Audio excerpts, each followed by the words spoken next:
Is it true that you had a crush on Kim? Sinagot na ni Oliver Moller ang tanong ng netizens kung totoo ba na nililigawan ito si Kim Chiu. Iba-iba ang naging reaksyon ng netizens sa muling pagbisita ng abogadong si Oliver Moller sa It's Showtime nitong April 16. Sa mga hindi pa masyadong aware, si Oliver ang nag-viral na searchy sa Especially For You segment ng It's Showtime last April 6 na siyang napiling kadate ni Miss Universe Philippines 2023 Michelle D. Maraming kinilig sa dalawa nang magkatsikahan sa dating game segment ng Kapamilya Noontime Show. Kaya naman, talagang nagtrending ang nasabing episode ng programa. At sa pagbisita nga ng sporty lawyer ng Cebu sa Showtime Studio at ang balita, ang host ng programa na si Kim Chiu ang totoong sadya ng binata. Oh, nakang si Kim Chiu yata binibisita.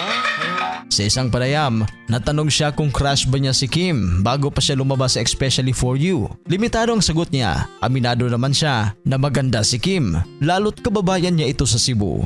I've always thought Kim was such a pretty person. You know, she's from Cebu, so I mean, I guess you could say that. At sa diretsahang tanong ni MJ Felipe kung pinupormahan ba niya si Kim, sagot niya, I don't think it's fair that I speak about that without Kim's permission, so I'm so sorry. I hope you understand. But Kim's pretty nice. may mga natuwa at kinilig sa pahayag ni Oliver pero marami rin ang biglang nang nega sa kanya. Ilang fans ni Kim ang nagsabing clout chaser ang abogado at ginamit lang ang kasikatan ni Kim para sa kanyang ambisyon na makapasok sa showbiz. Saad ng isang netizens, hindi siya interested kay Kim. Interested siya sa attention brought about by showbiz questions. Be a private person. At isa pang netizen ang nagsabi, mas okay naman yan kaysa kay Paulo. Babaero din yon at may anak. Na ang tinutukoy naman ay ang kanyang leading man na si Paulo Avellino. Sa panayam kay Oliver, kinukonsidera niya naman ang sarili na pumasok sa showbiz kaya nagkaroon siya ng TV appearance. Well, wala namang problema kung maging sila ni Kim at Oliver dahil pareho naman silang single.